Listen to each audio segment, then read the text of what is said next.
नमस्कार दोस्तों, आज मैं आपसे एक बहुत ही सीधा और शायद थोड़ा कड़वा सवाल पूछना चाहता हूं।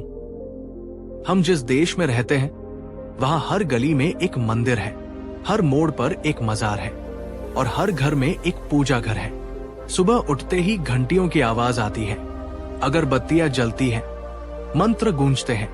करोड़ों लोग रोज उपवास रखते हैं, नंगे पैर मीलों चलते हैं और अपनी कमाई का एक बड़ा हिस्सा दान कर देते हैं। हम दुनिया के सबसे धार्मिक लोगों में से एक है। लेकिन जरा ठहरिए और सोचिए, अगर पूजा पाठ ही सुख की चाबी है तो हम इतने दुखी क्यों हैं? क्यों हमारे घरों में इतनी कलह है? क्यों हम तनाव, डिप्रेशन और चिंता में जी रहे हैं? क्यों इतनी प्रार्थनाओं के बाद भी सुख शांति नहीं मिलती? क्यों इतने यज्ञों के बाद भी समाज में नफरत और हिंसा बढ़ रही है? क्या आपने कभी सोचा है कि कहीं हम कुछ गलत तो नहीं कर रहे? कहीं ऐसा तो नहीं कि हम जिस दरवाजे को खटखटा रहे हैं उसके पीछे कोई है ही नहीं? या शायद हमारे खटखटाने का तरीका ही गलत है? आज की ये वीडियो आपको हिलाकर रख देगी। आज हम 2500 साल पीछे जाएंगे और उस महामानव गौतम बुद्ध के पास बैठेंगे जिन्होंने इस पीड़ा को बहुत गहराई से समझा था। हम जानेंगे बुद्ध की उस चेतावनी के बारे में जिसे अगर हमने नहीं समझा तो चाहे हम कितनी भी पूजा कर ले, हमारा दुख कभी खत्म नहीं होगा। दोस्तों, ये वीडियो किसी धर्म के खिलाफ नहीं है, ये वीडियो अंधविश्वास के खिलाफ है, ये वीडियो जागरूकता के लिए है। तो अगर आप सच में अपने दुख का कारण और निवारण जानना चाहते हैं तो इस वीडियो को अंत तक जरूर देखें, क्योंकि अंत में मैं आपको बुद्ध का वह गुप्त मंत्र बताऊंगा जो पूजा से 1000 गुना ज्यादा शक्तिशाली है। अगर आप सत्य को सुनने की हिम्मत रखते हैं तो अभी इस वीडियो को लाइक कर दीजिए और चलिए इस रहस्य से पर्दा उठाते हैं। एक समय की बात है, श्रावस्ती नगर में धनपत नाम का एक बहुत अमीर सेठ रहता था। धनपत बहुत धार्मिक था। वो रोज सुबह 4 बजे उठता, 2 घंटे पूजा करता, माथे पर बड़ा सा तिलक लगाता और साधु संतों को खूब दान देता था। उसके घर में सोने चांदी की मूर्तियों का एक भव्य मंदिर था। पूरा नगर उसे धर्मात्मा सेठ कहता था। लेकिन धनपत के दिल में शांति नहीं थी। उसका अपनी पत्नी से रोज झगड़ा होता था। उसके बेटे उसका सम्मान नहीं करते थे और व्यापार में उसे हमेशा ये डर लगा रहता था कि कहीं कोई उसे धोखा न दे दे। उसे रातों को नींद नहीं आती थी। एक दिन उसने सुना कि गौतम बुद्ध नगर में आए हैं। लोगों ने कहा कि बुद्ध के पास हर दुख का इलाज है। धनपत ने सोचा, मैं इतना धर्म कर्म करता हूं फिर भी दुखी हूं। शायद बुद्ध मुझे कोई ऐसा विशेष मंत्र या पूजा बता देंगे जिससे मेरा मन शांत हो जाए। वो बहुत सारे कीमती उपहार और फल लेकर बुद्ध के पास पहुंचा। बुद्ध एक पेड़ के नीचे शांत भाव से बैठे थे। उनके चेहरे पर एक अद्भुत तेज और शांति थी, ठीक वैसी शांति जिसके लिए धनपत तरस रहा था। धनपत ने बुद्ध के चरणों में उपहार रखे और हाथ जोड़कर बोला, हे तथागत, मैं नगर का सबसे बड़ा दानी और भक्त हूं। मैंने सैकड़ों यज्ञ करवाए हैं, मैं रोज पूजा करता हूं, लेकिन फिर भी मेरा मन जल रहा है। मुझे शांति क्यों नहीं मिलती? क्या मेरी पूजा में कोई कमी रह गई है? बुद्ध ने धनपत की ओर देखा और मुस्कुराए। उन्होंने धनपत के सवाल का सीधा जवाब नहीं दिया। उन्होंने पूछा, सेठ, क्या तुम यहां आते समय अपनी गाड़ी साथ लाए हो? धनपत थोड़ा हैरान हुआ पर बोला, हाँ भगवान, मेरी रथ बाहर खड़ा है। बुद्ध ने पूछा, अगर तुम्हारे रथ का एक पहिया टूट जाए और तुम उस पहिए को ठीक करने की बजाय रथ के सामने बैठकर अगरबत्ती जलाओ, उस पर फूल चढ़ाओ और प्रार्थना करो कि हे रथ चल पड़, हे रथ मुझे घर पहुंचा दे, तो क्या वह रथ चलेगा? धनपत हंस पड़ा। उसने कहा, भगवान, आप मजाक कर रहे हैं। पूजा करने से टूटा पहिया कैसे ठीक होगा? उसे तो मिस्त्री के पास ले जाना होगा, नया पहिया लगाना होगा, मेहनत करनी होगी। बुद्ध ने गंभीर होकर कहा, सेठ, तुम रथ के बारे में तो ये बात समझते हो, लेकिन अपने जीवन के बारे में नहीं समझते। बुद्ध ने आगे समझाया, तुम्हारा जीवन भी एक रथ है और तुम्हारे दुख का कारण यह है कि तुम्हारे जीवन का पहिया आचरण टूटा हुआ है। तुम घर में क्रोध करते हो, व्यापार में लोभ करते हो और मन में ईर्ष्या रखते हो। ये टूटे हुए पहिए हैं और तुम इन टूटे हुए पहियों को ठीक करने की बजाय मंदिर में जाकर घंटियां बजा रहे हो। बताओ, इससे रथ कैसे चलेगा? इससे दुख कैसे मिटेगा? ये सुनकर धनपत सन्न रह गया। उसे लगा जैसे किसी ने उसकी नींद तोड़ दी हो। दोस्तों, क्या हम भी धनपत सेठ की तरह नहीं हैं? हम अपने रिश्तों को सुधारने की बजाय, अपने गुस्से को काबू करने की बजाय बस भगवान से प्रार्थना करते हैं कि सब ठीक कर दो। क्या आपको लगता है कि बिना अपनी आदतों को बदले सिर्फ पूजा करने से सब ठीक हो सकता है? कमेंट में हाँ या नहीं का लिखकर अपनी राय दे। बुद्ध ने उस दिन धनपत और वहां मौजूद सभी लोगों को एक बहुत गहरी बात समझाई। उन्होंने बताया कि लोग पूजा क्यों करते हैं और वो काम क्यों नहीं करती। बुद्ध ने कहा, ज्यादातर लोग पूजा को एक सौदा, बिजनेस समझते हैं और धर्म को एक बीमा, इंश्योरेंस। लोग सोचते हैं, हे ईश्वर, मैंने तुम्हें नारियल चढ़ाया है, अब तुम मेरा काम करवा दो। मैंने 100 रुपए दान किए हैं, अब तुम मुझे 1000 का फायदा करा दो। ये भक्ति नहीं है, ये व्यापार है। आप भगवान को रिश्वत देने की कोशिश कर रहे हैं और जब वो काम नहीं होता तो लोग भगवान बदल लेते हैं। इस मंदिर में कुछ नहीं हुआ, चलो उस दरगाह पर चलते हैं।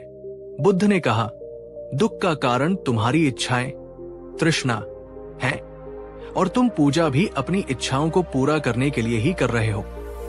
तो पूजा से दुख कैसे मिटेगा? तुम तो आग में और घी डाल रहे हो। बुद्ध ने एक और कड़वा सच बताया। उन्होंने कहा, कई बार लोग पूजा को एक पलायन, एस्केप की तरह इस्तेमाल करते हैं। जब जीवन की जिम्मेदारियां भारी लगती हैं, जब रिश्तों में खटास आती है, जब खुद को बदलने की मेहनत मुश्किल लगती है, तो इंसान मंदिर में जाकर छिप जाता है। उसे लगता है कि वहां थोड़ी देर बैठकर उसे शांति मिल जाएगी, लेकिन ये शांति नकली है। ये वैसी ही शांति है जैसे कोई शराब पीकर थोड़ी देर के लिए अपने गम भूल जाए।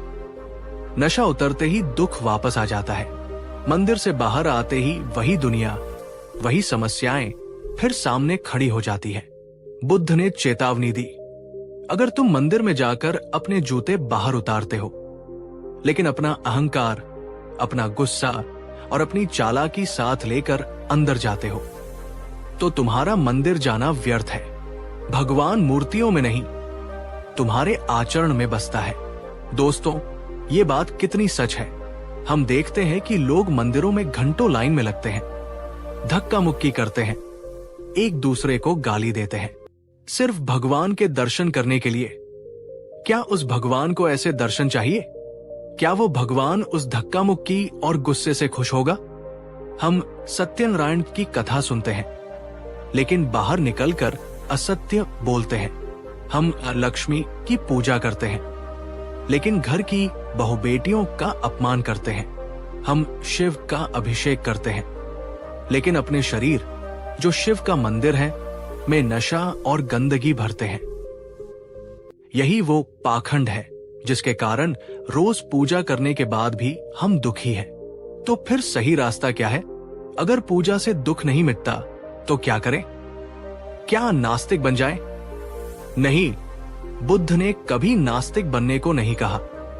उन्होंने बस पूजा की परिभाषा बदल दी।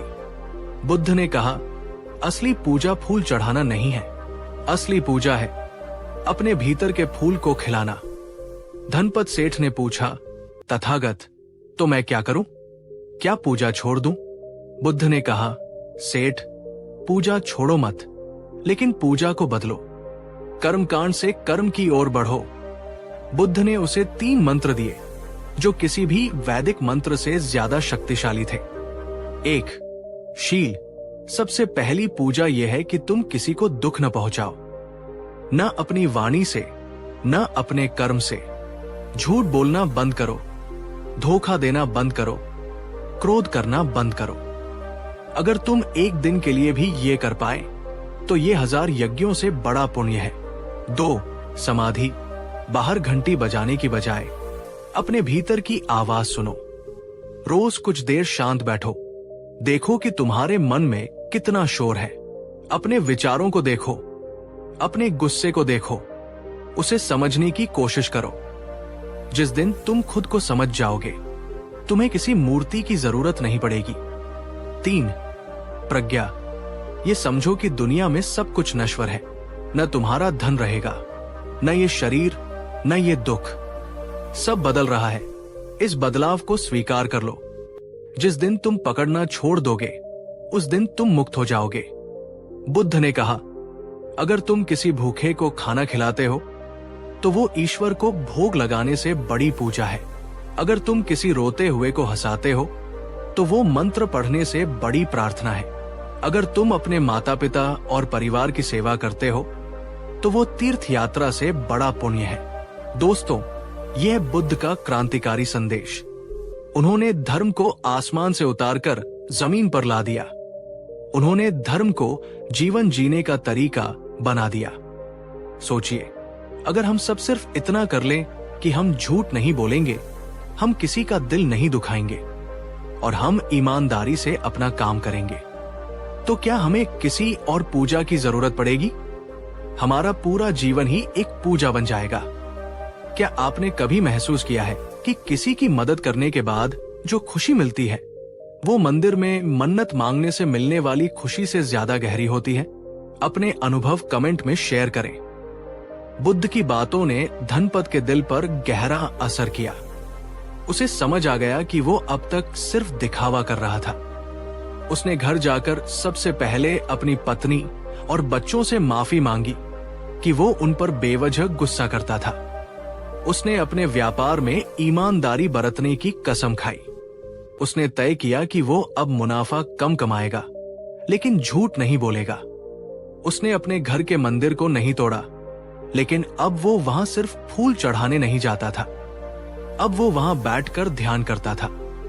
वो अपने मन की गंदगी को साफ करने की कोशिश करता था। धीरे धीरे चमत्कार हुआ। उसके घर के झगड़े खत्म हो गए। उसके बेटे उसका सम्मान करने लगे। व्यापार में पहले थोड़ी दिक्कत आई, लेकिन उसकी ईमानदारी की वजह से लोगों का उस पर भरोसा बढ़ा और व्यापार पहले से भी ज्यादा चलने लगा। सबसे बड़ी बात, अब उसे रात को चैन की नींद आने लगी। वो जो शांति बाहर ढूंढ रहा था, वो उसे अपने भीतर मिल गई। एक दिन वो फिर बुद्ध के पास गया। इस बार उसके हाथ खाली थे। कोई उपहार नहीं था, लेकिन उसकी आंखों में कृतज्ञता के आंसू थे। उसने कहा, भगवान, आपने सही कहा था। रथ का पहिया ठीक हो गया है। अब यात्रा आनंदमय है। दोस्तों, धनपत की कहानी हम सबकी कहानी बन सकती है। दुख का कारण भगवान का कोप नहीं है। दुख का कारण हमारे अपने कर्म और हमारा अपना अज्ञान है। और सुख का रास्ता किसी बाहरी मंदिर से नहीं, हमारे अपने दिल से होकर जाता है। तो दोस्तों, आज की चर्चा से हमने क्या सीखा? क्यों लोग रोज पूजा करते हैं फिर भी दुखी हैं? क्योंकि 1. वे पूजा को व्यापार समझते हैं, प्रेम नहीं। 2. वे पूजा को अपनी जिम्मेदारियों से भागने का रास्ता बनाते हैं। 3. वे बाहरी सफाई करते हैं, लेकिन भीतरी सफाई नहीं करते। 4. वे सोचते हैं कि भगवान को खुश करके वे अपने बुरे कर्मों के परिणाम से बच जाएंगे, जो असंभव है। बुद्ध की चेतावनी आज भी उतनी ही प्रासंगिक है। न तो आकाश में, न समुद्र के बीच में, और न ही पहाड़ों की गुफाओं में। दुनिया में ऐसी कोई जगह नहीं है जहां जाकर इंसान अपने बुरे कर्मों से बच सके, और न ही ऐसी कोई जगह है जहां अच्छे कर्मों का फल उसे न मिले। तो आइए, आज से हम अपनी पूजा का तरीका बदलें। सिर्फ हाथ जोड़ने की बजाय हाथ बढ़ाए किसी की मदद के लिए। सिर्फ मंत्र जपने की बजाय मीठा बोले। सिर्फ मंदिर जाने की बजाय अपने घर और अपने शरीर को मंदिर बनाए। यही सच्ची बुद्धिमत्ता है। यही सुखी होने का राज है। दोस्तों, ये वीडियो किसी धर्म के खिलाफ नहीं था। बल्कि धर्म के सही अर्थ को समझने की एक कोशिश थी। उम्मीद है कि बुद्ध की इन बातों ने आपको सोचने पर मजबूर किया होगा। मैं आपसे एक अंतिम सवाल पूछना चाहता हूं। आपके हिसाब से असली धर्म क्या है? कर्मकांड, रिचुअल्स या अच्छा व्यवहार? कमेंट बॉक्स में अपनी राय जरूर लिखें। हम आपके विचार पढ़ना चाहेंगे। अगर आपको यह वीडियो पसंद आया और अगर आपको लगा कि इसने आपको एक नई दृष्टि दी है, तो इसे लाइक जरूर करें। इस वीडियो को अपने परिवार और दोस्तों के साथ शेयर करें। शायद किसी दुखी इंसान को इससे सही रास्ता मिल जाए। और अगर आप ऐसी ही ज्ञानवर्धक और जीवन बदलने वाली कहानियां सुनना चाहते हैं, तो हमारे चैनल को सब्सक्राइब करना न भूलें। अगले वीडियो में हम जानेंगे बुद्ध के अनुसार गुस्से को हमेशा के लिए कैसे खत्म करें। तब तक के लिए अपना ध्यान रखें और अपने कर्मों को ही अपनी पूजा बनाएं। नमो बुद्धाय।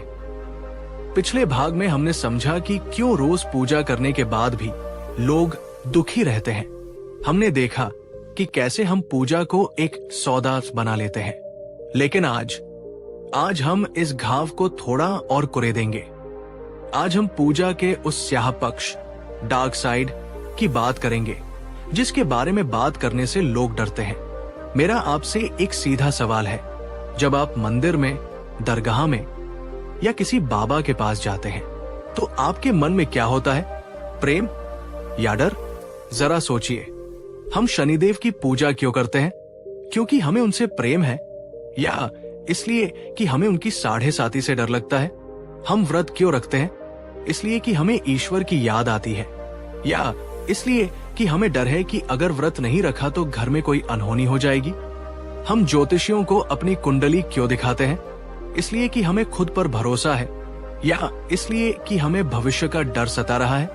दोस्तों, कड़वा सच ये है कि आज 90% पूजा पाठ भक्ति पर नहीं, बल्कि भय पर टिका है। और बुद्ध ने कहा था, भय से पैदा हुई कोई भी चीज कभी मुक्ति नहीं दे सकती। आज हम जानेंगे कि कैसे डर का ये व्यापार हमें मानसिक रूप से गुलाम बना रहा है। हम बुद्ध की एक और अद्भुत कहानी सुनेंगे, जो आपको अंधविश्वास की जंजीरों से आजाद कर देगी। ये वीडियो आपको थोड़ा बेचैन कर सकता है, लेकिन ये बेचैनी जरूरी है। अगर आप सच में निडर होकर जीना चाहते हैं, तो इस वीडियो को अंत तक जरूर देखें। अगर आप डर के पार जाने को तैयार हैं, तो वीडियो को लाइक करें और चलिए सत्य की खोज में आगे बढ़ते हैं। मगध राज्य में एक राजा था, जिसका नाम था प्रसेनजित। प्रसेनजित बहुत शक्तिशाली था।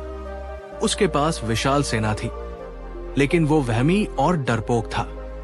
वो हर छोटे काम के लिए ज्योतिषियों से मुहूर्त निकलवाता था। अगर बिल्ली रास्ता काट जाए तो वो युद्ध रोक देता था। अगर उसे कोई बुरा सपना आता तो वो हजारों जानवरों की बलि चढ़ा देता था। उसके राज्य में ढोंगी बाबाओं और तांत्रिकों की बाढ़ आ गई थी, क्योंकि राजा खुद अंधविश्वासी था। राजा का मानना था कि अगर उसने पूजा पाठ में जरा सी भी कमी की तो देवता नाराज हो जाएंगे और उसका राज्य छिन जाएगा। वो डर के साए में जी रहा था। एक दिन राजा को एक बहुत बुरा सपना आया।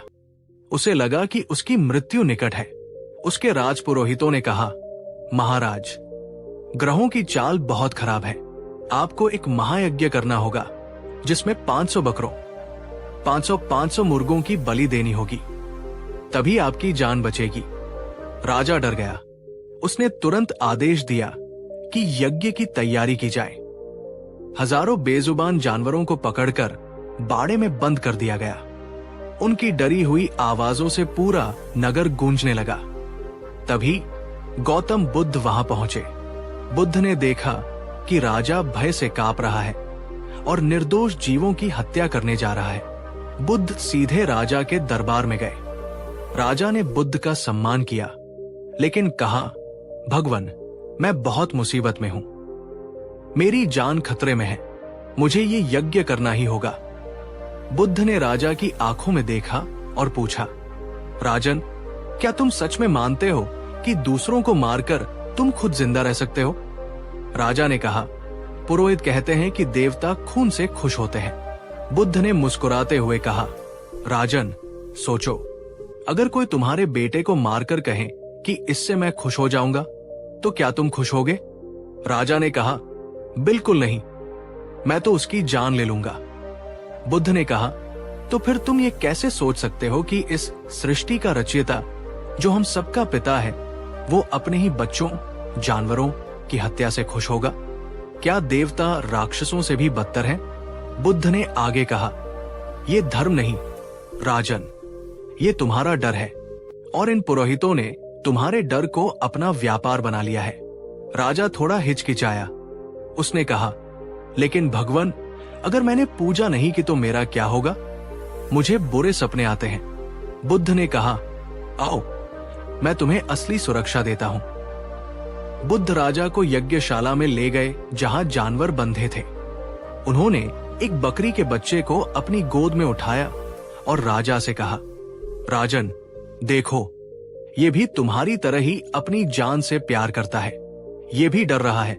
अगर तुम इसके डर को समझ सको और इसे अभयदान, जीवन दे सको, तो जो खुशी और आशीर्वाद तुम्हें मिलेगा वो हजारों यज्ञों से बड़ा होगा।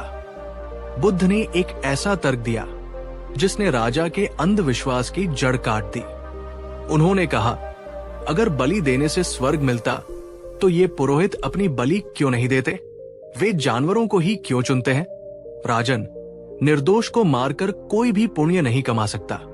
राजा की आंखों से पट्टी हट गई। उसने यज्ञ रोक दिया। उसने सभी जानवरों को आजाद कर दिया। और चमत्कार देखिए, जानवरों को आजाद करते ही राजा के मन का भारीपन चला गया।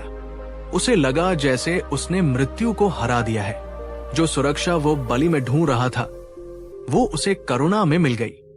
दोस्तों, क्या हम भी राजा प्रसेनजित की तरह नहीं हैं? क्या हम भी किसी अनहोनी के डर से बेवजह के टोटके नहीं करते? क्या आपको लगता है कि भगवान को हमारे नारियल, चादर या बलि की जरूरत है, या उसे हमारे अच्छे कर्मों की जरूरत है? कमेंट में बताएं। बुद्ध ने उस दिन एक बहुत गहरा मनोवैज्ञानिक सत्य उजागर किया। उन्होंने बताया कि धर्म का बाजार डर पर कैसे चलता है। बुद्ध ने कहा, मनुष्य का सबसे आदिम, प्राइमल भाव भय है। उसे बीमारी का डर है, गरीबी का डर है, मृत्यु का डर है और नर्क का डर है। और चालाक लोग इसी डर का फायदा उठाते हैं। वे कहते हैं, तुम्हारे ऊपर शनि भारी है, ये अंगूठी पहन लो। तुम्हारे घर में वास्तु दोष है, ये दीवार तोड़ दो। पितृ दोष है, महंगी पूजा करवाओ। बुद्ध ने कहा, ये सब तुम्हें डराकर तुम्हारी जेब और तुम्हारी बुद्धि दोनों लूट रहे हैं। बुद्ध ने एक बहुत ही तार्किक बात कही। अगर कोई ग्रह इतना शक्तिशाली है कि वो तुम्हारा जीवन बदल सकता है, तो क्या वो तुम्हारे थोड़े से तेल या काले तिल से अपना रास्ता बदल लेगा? क्या ब्रह्मांड के नियम रिश्वत लेते हैं? बुद्ध ने हमें आत्मनिर्भर बनने को कहा, न कि भाग्य निर्भर। उन्होंने कहा कि अगर तुम आग में हाथ डालोगे तो वो जलेगा ही, चाहे तुम कितने भी ताबीज पहन लो। और अगर तुम आग से दूर रहोगे तो तुम सुरक्षित रहोगे, चाहे तुम्हारे ग्रह कितने भी खराब क्यों न हो। कर्म ही असली ग्रह है, विवेक ही असली ताबीज है। दोस्तों, आज हमारे टीवी चैनल्स, अखबार और सोशल मीडिया ऐसे विज्ञापनों से भरे पड़े हैं। 24 घंटे में समस्या का समाधान, खोया प्यार वापस पाए, दुश्मन से छुटकारा पाए। ये धर्म नहीं है, ये ठगी है। और हम ठगे जाते हैं क्योंकि हम लालची और डरपोक हैं। हम शॉर्टकट चाहते हैं। बुद्ध कहते हैं, अपनी बुद्धि का दीपक जलाओ। किसी की बात पर आंख मूंद कर भरोसा मत करो, चाहे वो मैं ही क्यों न हूं। परखो, जानो और तब मानो। तो फिर डर से मुक्ति कैसे मिले? अगर पूजा पाठ डर का इलाज नहीं है, तो इलाज क्या है? बुद्ध ने डर को जीतने के लिए 4 कवच बताए। 1. सत्य की स्वीकारोक्ति। बुद्ध ने कहा, डर तब लगता है जब हम सच से भागते हैं। हमें मौत से डर लगता है क्योंकि हम मान बैठे हैं कि हम हमेशा जिएंगे। हमें गरीबी से डर लगता है क्योंकि हम सुरक्षा चाहते हैं। बुद्ध ने कहा, ये मान लो कि जीवन अनिश्चित है, सब कुछ नश्वर है। जिस दिन तुम इस सच को स्वीकार कर लोगे कि जो बना है वो मिटेगा, उस दिन मृत्यु का डर भी तुम्हें नहीं सताएगा। 2. मैत्री और करुणा। बुद्ध ने कहा, जिसके मन में सबके लिए प्रेम है उसे किसी से डरने की जरूरत नहीं। अगर आपने किसी का बुरा नहीं किया तो आपको किसी दुश्मन, किसी भूत प्रेत या किसी ग्रह से डरने की जरूरत नहीं। आपका अच्छा कर्म ही आपका सबसे बड़ा सुरक्षा चक्र है। 3. वर्तमान में जीना। डर हमेशा भविष्य में होता है, कल क्या होगा। बुद्ध ने कहा, अभी इसी पल में जियो। इस पल में कोई डर नहीं है, डर सिर्फ तुम्हारी कल्पना में है। जब आप ध्यान करते हैं तो आप भविष्य की चिंताओं से कटकर वर्तमान की शांति में आ जाते हैं। 4. आत्मविश्वास। बुद्ध का सबसे प्रसिद्ध कथन है, अप दीपो भव, अपने दीपक स्वयं बनो। किसी बाबा या मसीहा का इंतजार मत करो जो आकर तुम्हें बचाएगा।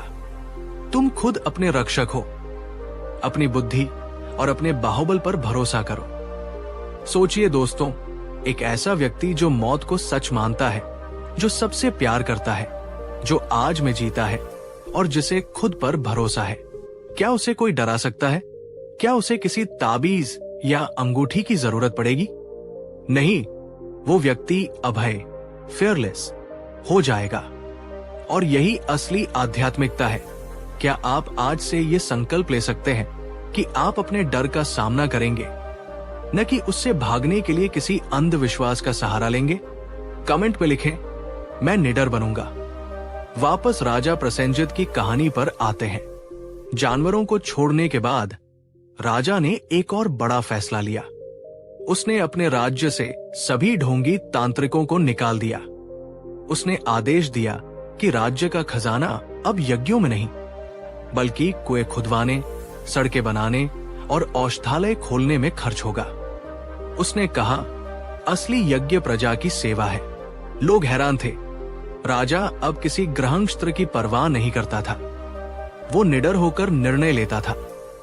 और आश्चर्य की बात यह थी कि उसका राज्य पहले से कहीं ज्यादा समृद्ध और सुरक्षित हो गया। पड़ोसी राजा, जो पहले उसे डरपोक समझकर हमला करने की सोचते थे, अब उसके आत्मविश्वास और प्रजा के प्रेम को देखकर डरने लगे। राजा अक्सर बुद्ध के पास जाता और कहता, भगवान, आपने मुझे पूजा से नहीं बल्कि समझ से बचाया है। आपने मुझे अंधकार से प्रकाश में ला दिया। दोस्तों, जब डर मिटता है तभी जीवन शुरू होता है। जब तक आप डर में पूजा कर रहे हैं, आप गुलाम हैं। जिस दिन आप प्रेम और समझ से कर्म करेंगे, आप बादशाह बन जाएंगे। तो दोस्तों, आज के इस दूसरे भाग का सार क्या है? 1. डर का व्यापार बंद करें। अपनी मेहनत की कमाई अंधविश्वास में न लुटाएं। कोई भी अंगूठी या पूजा आपका भाग्य नहीं बदल सकती। 2. ईश्वर को प्रेम करें। उससे डरे नहीं। ईश्वर कोई जल्लाद नहीं है जो गलती होते ही सजा देगा। वो करुणा का सागर है। उसे आपके डर की नहीं, आपके प्रेम की जरूरत है। 3. कर्म को प्रधान बनाएं। अपनी समस्याओं का हल उपायों में नहीं, प्रयासों में ढूंढें। 4. निडर बने, सत्य को स्वीकारें और खुद पर भरोसा रखें। बुद्ध ने कहा था, जैसे एक मजबूत चट्टान हवा से नहीं हिलती, वैसे ही बुद्धिमान व्यक्ति प्रशंसा या आरोप, लाभ या हानि, सुख या दुख के बीच नहीं डगमगाता। आइए हम भी उस चट्टान की तरह मजबूत बने। आइए हम एक वैज्ञानिक और तार्किक आध्यात्मिकता की ओर बढ़ें। दोस्तों, ये वीडियो किसी की आस्था का अपमान नहीं, बल्कि अंधविश्वास के खिलाफ एक जगाने वाली घंटी थी। हमें उम्मीद है कि बुद्ध की ये बातें आपके जीवन में एक नया सवेरा लाएंगी। मैं आपसे एक अंतिम सवाल पूछता हूं, क्या आप अपनी अगली समस्या आने पर किसी ज्योतिषी के पास जाएंगे या खुद उसका समाधान ढूंढेंगे? हमें कमेंट में अपना जवाब जरूर दें।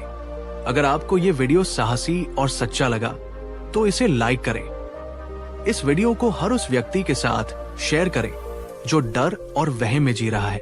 आप किसी की जिंदगी बदल सकते हैं। और ऐसे ही जीवन परिवर्तक वीडियो देखने के लिए हमारे चैनल को अभी सब्सक्राइब करें। अगले भाग में हम जानेंगे बुद्ध के अनुसार रिश्तों में दुख क्यों मिलता है और सच्चा प्रेम क्या है। तब तक के लिए डर छोड़े, सत्य चुने। नमो बुद्धाय। हमने बात की कि पूजा व्यापार नहीं होनी चाहिए। हमने बात की कि पूजा डर पर नहीं टिकी होनी चाहिए। लेकिन एक सवाल अभी भी बाकी है। अगर मंदिर में भगवान नहीं मिलते, अगर कर्म कांडों में शांति नहीं मिलती, तो फिर भगवान मिलते कहाँ हैं? हम सबने कस्तूरी मृग की कहानी सुनी है, जो पूरी दुनिया में सुगंध ढूंढता फिरता है, जबकि कस्तूरी उसकी अपनी नाभि में होती है। हम भी उसी मृग की तरह हैं। हम 4 धाम की यात्रा करते हैं, 12 ज्योतिर्लिंग जाते हैं, हज पर जाते हैं, सिर्फ उस एक सत्य को पाने के लिए जिसे हम ईश्वर, अल्लाह, गॉड या शांति कहते हैं। लेकिन क्या कभी आपने सोचा है कि बुद्ध, जिन्होंने अपना राजमहल त्यागा, जंगल गए, तपस्या की, उन्होंने अंत में क्या पाया? उन्होंने पाया कि जिसे वो बाहर खोज रहे थे, वो तो हमेशा से उनके भीतर ही मौजूद था। आज के इस वीडियो में हम बाहरी पूजा से भीतरी पूजा की यात्रा करेंगे।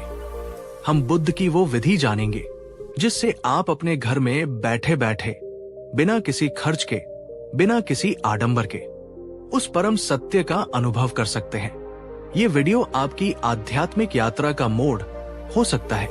इसे सिर्फ कानों से नहीं, दिल से सुनिएगा। अगर आप अपने भीतर के ईश्वर से मिलने को तैयार हैं, तो वीडियो को लाइक करें और एक गहरी सांस लें। चलिए अपनी रूह की गहराइयों में उतरते हैं।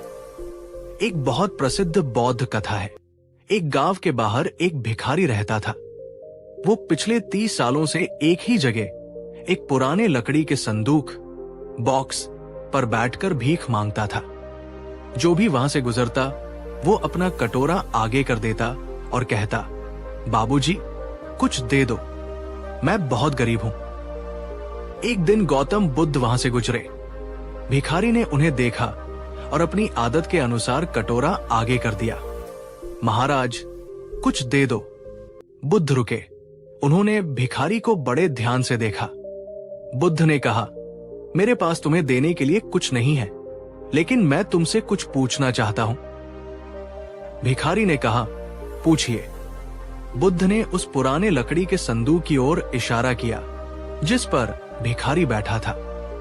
बुद्ध ने पूछा, ये संदूक क्या है जिस पर तुम बैठे हो? भिखारी ने लापरवाही से कहा, अरे ये तो बस एक पुराना डिब्बा है, मैं जब से यहां आया हूं इसी पर बैठता हूं। बुद्ध ने पूछा, क्या तुमने कभी इसे खोलकर देखा है कि इसके अंदर क्या है? भिखारी हंसा। उसने कहा, महाराज, इसके अंदर क्या होगा? ये खाली है, बस लकड़ी का कचरा है।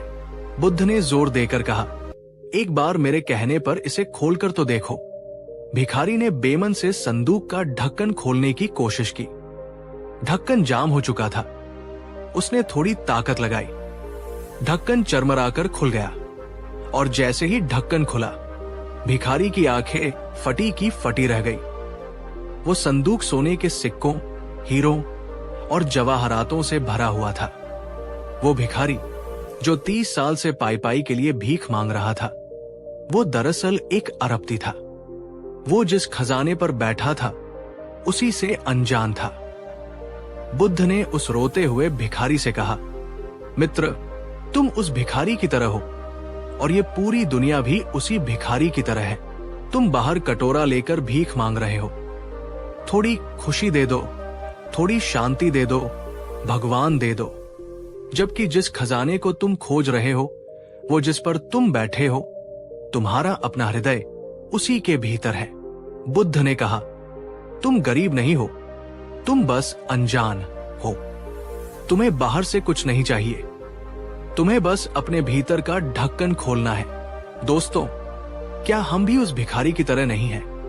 हम खुशी के लिए दूसरों पर, वस्तुओं पर और मंदिरों पर निर्भर हैं।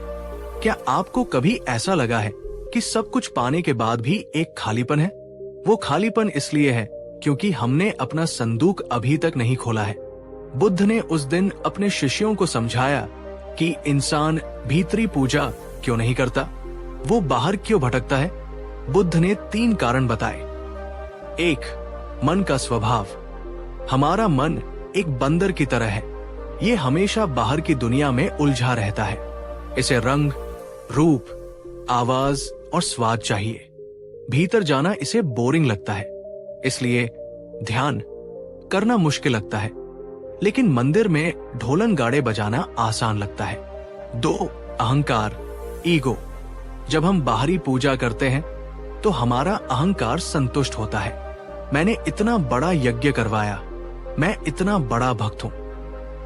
लेकिन भीतरी पूजा में कोई दिखावा नहीं है। वहां कोई ताली बजाने वाला नहीं है। वहां हमें अपने अहंकार को मारना पड़ता है, और अहंकार मरना नहीं चाहता। 3. धूल भरी परतें। बुद्ध ने कहा, हमारा मन उस आईने की तरह है जिस पर जन्मों जन्मों की धूल, इच्छाएं, क्रोध, मोह जमी है। इसलिए हमें अपना असली चेहरा, ईश्वर, दिखाई नहीं देता। हम सोचते हैं कि भगवान कहीं दूर आकाश में है, जबकि वो धूल के नीचे ही छिपा है। बुद्ध ने कहा, हजारों मील की तीर्थ यात्रा करने से बेहतर है कि एक कदम अपने भीतर की ओर चलो। दोस्तों, जरा सोचिए, जिस ईश्वर ने ये पूरा ब्रह्मांड बनाया, क्या वह पत्थरों की दीवारों, मंदिरों में कैद हो सकता है? क्या वह किसी खास दिशा या किसी खास भाषा का मोहताज हो सकता है? नहीं, वह सर्वव्यापी है, और सबसे नजदीक वह आपके हृदय, हार्ट में है। कबीर दास जी ने भी कहा था, मोको कहां ढूंढे बंदे, मैं तो तेरे पास में। अब सवाल यह है, भीतरी संदूक कैसे खोले? बुद्ध ने इसके लिए एक बहुत ही वैज्ञानिक और सरल विधि दी, विपश्यना या सती। इसे हम सच्ची पूजा कह सकते हैं। इसके 4 चरण हैं। 1. कायानुपस्सना। सबसे पहले एक शांत जगह पर बैठ जाओ। रीढ़ की हड्डी सीधी रखो, आंखें बंद करो। अब अपने शरीर को देखो। क्या तनाव है, क्या आराम है? बुद्ध ने कहा, तुम्हारा शरीर ही तुम्हारा पहला मंदिर है। इसे महसूस करो। इसमें जो प्राण, सांस चल रहा है, वो ईश्वर का ही स्पंदन है। आनापान सती अपनी आती और जाती सांस को देखो। इसे बदलने की कोशिश मत करो, बस देखो, ये सांस ही वो डोर है जो तुम्हें तुम्हारे भीतर ले जाएगी। 2. वेदनानुपस्सना। शरीर में जहां भी सुख या दुख, गर्मी या ठंड महसूस हो रही है, उसे देखो। प्रतिक्रिया मत करो, रिएक्ट मत करो, बस जानो कि ये हो रहा है। ये अभ्यास आपको सुख और दुख में संभाव रहना सिखाता है। यही असली भक्ति है। 3. चित्तानुपस्सना। अब अपने मन को देखो। क्या विचार आ रहे हैं? गुस्सा, लालच, प्यार? उन्हें रोको मत, उन्हें बस एक बादल की तरह गुजरते हुए देखो। जब तुम अपने विचारों के दृष्टा बन जाते हो, तो तुम मन के जंजाल से मुक्त हो जाते हो। 4. धम्मानुपस्सना। अंत में तुम्हें यह अनुभव होगा कि सब कुछ अनित्य है। विचार आ रहे हैं और जा रहे हैं, सांस आ रही है और जा रही है। जो बचता है वो शून्य है, वो शांति है, वो प्रकाश है, वही निर्वाण है, वही ईश्वर है। दोस्तों, जब आप इस अवस्था में पहुंचते हैं तो आपको किसी मंत्र की जरूरत नहीं पड़ती। आपका मौन ही मंत्र बन जाता है। आपकी हर सांस पूजा बन जाती है। आपको हर इंसान में, हर जीव में, यहां तक कि पेड़ पौधों में भी वही परमात्मा दिखने लगता है। तब आप किसी का दिल नहीं दुखा सकते, क्योंकि आपको पता है कि सामने वाले में भी वही ईश्वर है जो मुझ में है। यह है आत्म साक्षात्कार, यह है असली पूजा। क्या आप रोज सिर्फ 10 मिनट निकालकर इस भीतरी मंदिर में जाने का प्रयास करेंगे? यह आपके 24 घंटों का सबसे कीमती समय होगा। कमेंट में लिखें, मैं प्रयास करूंगा। बुद्ध के पास एक बूढ़ी औरत आई। वो अनपढ़ थी, उसे कोई मंत्र नहीं आता था। उसने रोते हुए कहा, तथागत, मैं पूजा करना नहीं जानती। मैं शास्त्र नहीं पढ़ सकती। क्या मुझे कभी मुक्ति नहीं मिलेगी? बुद्ध ने उसके हाथों में एक झाड़ू दी। बुद्ध ने कहा, मां, तुम्हें कुछ पढ़ने की जरूरत नहीं। बस जब तुम रोज अपने घर में झाड़ू लगाओ तो मन में ये भाव रखना, मैं धूल नहीं, अपने मन का रागद्वेष, गंदगी साफ कर रही हूं। बूढ़ी औरत ने यही किया। वो रोज झाड़ू लगाती और पूरे ध्यान से अपने मन की सफाई करती। वो हर काम, खाना बनाना, पानी भरना, पूरे होश और प्रेम से करती। कुछ ही महीनों में उसका चेहरा चमकने लगा। उसमें ऐसी शांति आ गई जो बड़े बड़े विद्वानों के पास भी नहीं थी।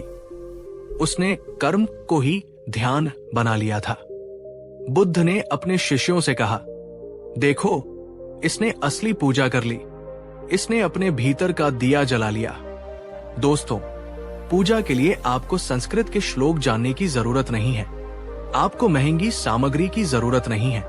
अगर आप बर्तन धोते समय भी पूरी तरह से वहां हैं, अगर आप ऑफिस में काम करते समय पूरी ईमानदारी बरत रहे हैं, तो आप ध्यान में हैं, आप पूजा कर रहे हैं। तो दोस्तों, हमारी इस पूजा पाठ की 3 भागों की यात्रा का निचोड़ क्या है? 1. पूजा व्यापार नहीं है, भगवान से सौदेबाजी बंद करें। भक्ति निस्वार्थ होनी चाहिए। 2. पूजा डर नहीं है, अंधविश्वास और ज्योतिष के चक्कर में अपनी शक्ति न खोए, निडर बने। 3.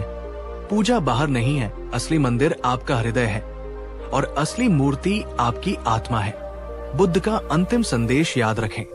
अब दीपो भव, अपना दीपक स्वयं बनो। किसी और की रोशनी में मत चलो, अपनी भीतरी रोशनी को जलाओ। जब तुम जाग जाओगे तो तुम पाओगे कि जिस भगवान को तुम पूरी दुनिया में ढूंढ रहे थे, वो तो हर पल तुम्हारे साथ ही था। दोस्तों, ये श्रृंखला एक प्रयास था धर्म को उसके शुद्धतम रूप में समझने का। हमें उम्मीद है कि इन 3 वीडियो ने आपके जीवन में एक सकारात्मक बदलाव की नींव रखी होगी। मैं आपसे एक वादा चाहता हूं। आज से आप पूजा के नाम पर डरेंगे नहीं, बल्कि प्रेम और ध्यान का रास्ता चुनेंगे। अगर आप ये वादा करते हैं तो कमेंट में लिखें, अप दीपो भव। हमने जाना कि पूजा कोई व्यापार नहीं है, हमने जाना कि पूजा डर नहीं है, और हमने जाना कि असली मंदिर हमारे भीतर है। लेकिन अब आप मुझसे एक सवाल पूछ सकते हैं। हम गृहस्थ हैं, हमारे पास नौकरी है, परिवार है, जिम्मेदारियां हैं। हम साधु बनकर जंगल में ध्यान नहीं कर सकते। हम घंटों बैठकर आंखें बंद नहीं रख सकते। तो क्या हमारे लिए ईश्वर को पाना संभव नहीं है? दोस्तों, आज का वीडियो इसी सवाल का जवाब है। आज मैं आपको बुद्ध का वो जादुई रास्ता बताऊंगा जिससे आप खाते पीते, चलते फिरते, काम करते हुए, यहां तक कि सोते हुए भी पूजा कर सकते हैं। जी हाँ, बुद्ध ने कहा था, ध्यान वह नहीं जो तुम करते हो, ध्यान वह है जो तुम जीते हो। आज हम जानेंगे कि कैसे अपने बोरिंग काम को इबादत में बदला जा सकता है, कैसे अपनी रसोई को मंदिर और अपने ऑफिस को आश्रम बनाया जा सकता है। ये वीडियो उन सभी लोगों के लिए है जो कहते हैं, मेरे पास पूजा के लिए टाइम नहीं है। इस वीडियो के बाद आपका हर पल पूजा बन जाएगा। तो अगर आप अपनी जिंदगी को एक उत्सव बनाने के लिए तैयार हैं, तो वीडियो को लाइक करें और चलिए इस अंतिम रहस्य को जानते हैं। बुद्ध के समय में एक बहुत प्रसिद्ध गणिका, नर्तकी थी आम्रपाली। वो बहुत सुंदर थी, लेकिन समाज उसे हे दृष्टि से देखता था। लोग मानते थे कि वो पापी है और कभी मोक्ष नहीं पा सकती। दूसरी तरफ कई भिक्षु थे जो दिन रात जंगलों में तपस्या करते थे, मंत्र पढ़ते थे और खुद को बहुत पवित्र मानते थे। एक दिन बुद्ध वैशाली नगर आए। आम्रपाली ने बुद्ध को अपने घर भोजन पर आमंत्रित किया। सभी भिक्षु हैरान थे। बुद्ध एक पापी नर्तकी के घर कैसे जा सकते हैं? ये धर्म के खिलाफ है। लेकिन बुद्ध ने आम्रपाली का निमंत्रण स्वीकार किया। जब बुद्ध आम्रपाली के घर गए तो उन्होंने देखा कि आम्रपाली पूरी तल्लीनता से भोजन परोस रही थी। उसका पूरा ध्यान, पूरा प्रेम सिर्फ एक काम में था, सेवा। वो जब पानी डालती तो ऐसा लगता जैसे कोई पवित्र नदी बह रही हो। जब वो थाली रखती तो ऐसा लगता जैसे कोई फूल चढ़ा रहा हो। उसकी आंखों में कोई वासना नहीं, कोई अहंकार नहीं, सिर्फ समर्पण था। दूसरी तरफ बुद्ध के साथ आए कुछ भिक्षु भोजन तो कर रहे थे, लेकिन उनका मन कहीं और था। कोई सोच रहा था ये खाना कितना स्वादिष्ट है। कोई सोच रहा था आम्रपाली कितनी सुंदर है। कोई सोच रहा था लोग क्या कहेंगे कि हम यहाँ खाना खा रहे हैं। भोजन के बाद बुद्ध ने एक चौंकाने वाली घोषणा की। बुद्ध ने कहा, आज यहाँ इस गणिका के घर में सिर्फ एक ही व्यक्ति असली ध्यान में था। सबने सोचा बुद्ध अपनी बात कर रहे हैं, लेकिन बुद्ध ने आम्रपाली की ओर इशारा किया और कहा, वो व्यक्ति ये आम्रपाली है। भिक्षु हैरान रह गए।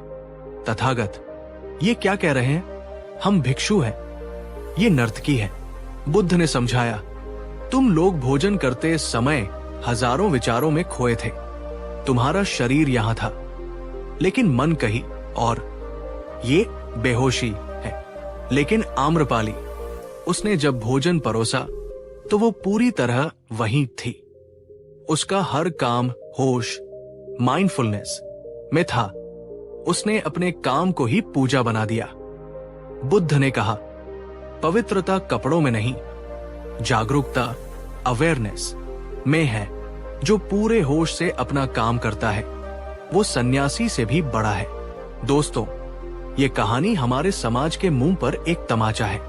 हम सोचते हैं कि मंदिर का पुजारी पवित्र है और सफाई कर्मचारी अपवित्र। लेकिन बुद्ध कहते हैं, अगर पुजारी मंत्र पढ़ते समय पैसों के बारे में सोच रहा है तो वो व्यापारी है, और अगर सफाई कर्मचारी सफाई करते समय ये सोच रहा है कि मैं भगवान की सृष्टि को सुंदर बना रहा हूं, तो वो पुजारी है। आप दिन भर में जो काम करते हैं, खाना बनाना, गाड़ी चलाना, फाइल बनाना, क्या आप उसे बोझ समझकर करते हैं या उसे भगवान का काम समझकर? कमेंट में बताएं। बुद्ध ने उस दिन कर्म योग का सार समझाया। उन्होंने कहा, पूजा दो प्रकार की होती है, एक जो समय निकालकर की जाती है और दूसरी जो हर समय की जाती है। समय निकालकर की गई पूजा 15 से 20 मिनट अच्छी है, ये बैटरी चार्ज करने जैसा है। लेकिन असली चुनौती है, बाकी के 23 घंटे क्या करते हो? बुद्ध ने कहा, अगर तुम 15 मिनट राम का नाम लेते हो और बाकी दिन रावण जैसे काम करते हो तो तुम्हारी पूजा जीरो है। बुद्ध ने 3 सुनहरे नियम, गोल्डन रूल्स दिए जिससे कोई भी काम पूजा बन सकता है। 1, पूर्णता, जो भी करो पूरा करो। अगर चाय पी रहे हो तो सिर्फ चाय पियो। मोबाइल मत देखो, ख्यालों में मत खो। चाय की गर्मी, उसका स्वाद, उसकी सुगंध, सब कुछ महसूस करो। बुद्ध ने कहा, जब तुम पूरी तरह वर्तमान में होते हो तो समय रुक जाता है, और जहां समय रुकता है वही ईश्वर है। 2, प्रेम, काम को प्रेम से करो, मजबूरी से नहीं।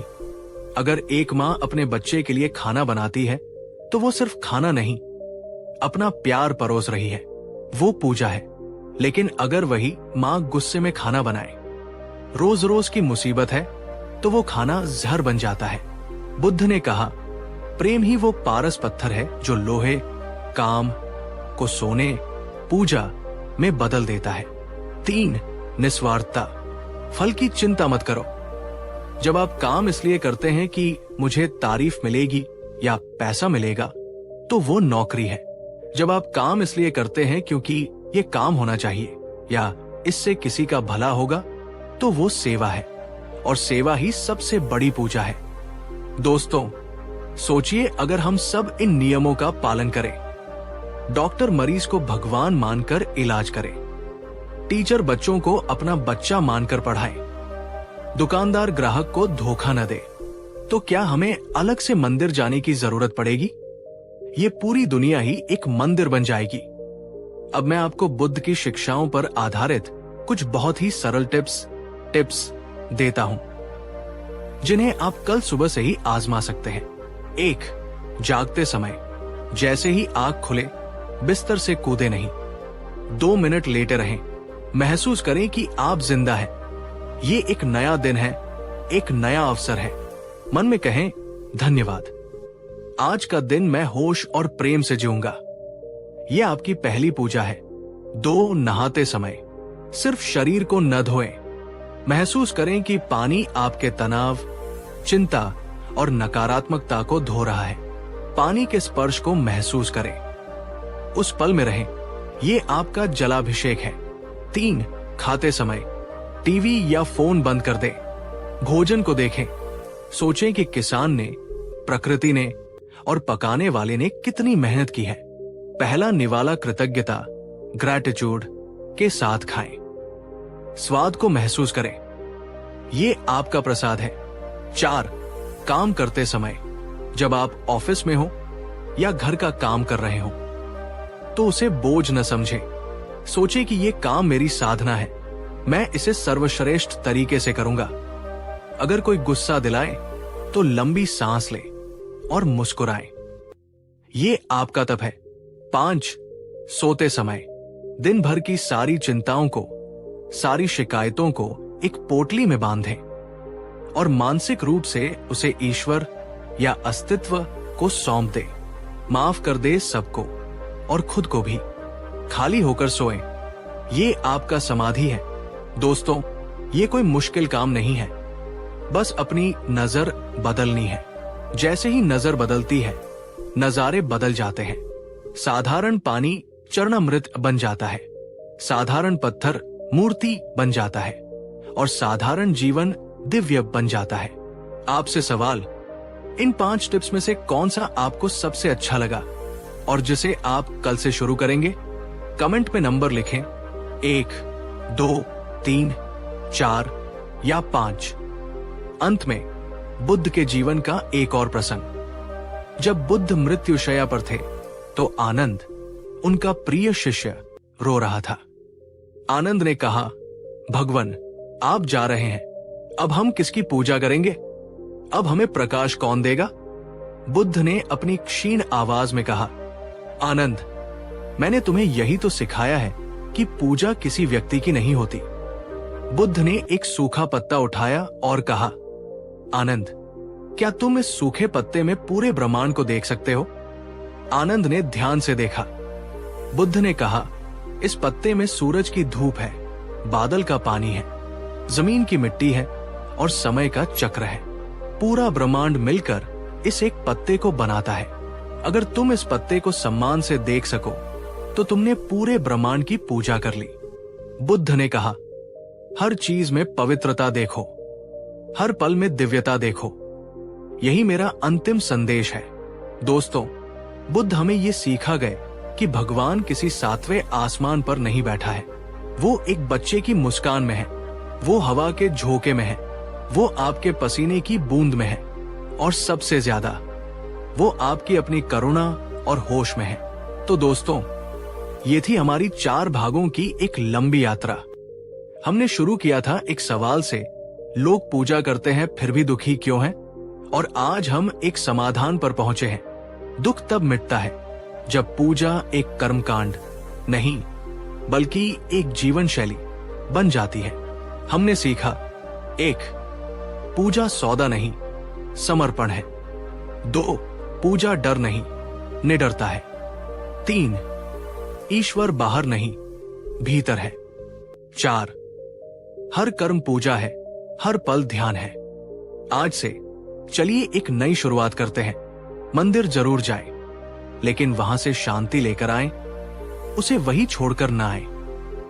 मूर्तियां जरूर रखें, लेकिन असली भगवान को इंसानियत में देखें। मंत्र जरूर पढ़ें, लेकिन अपनी वाणी को भी मधुर बनाएं। बुद्ध का ये मार्ग न केवल आपको सुखी बनाएगा, बल्कि आपके आसपास की दुनिया को भी स्वर्ग बना देगा।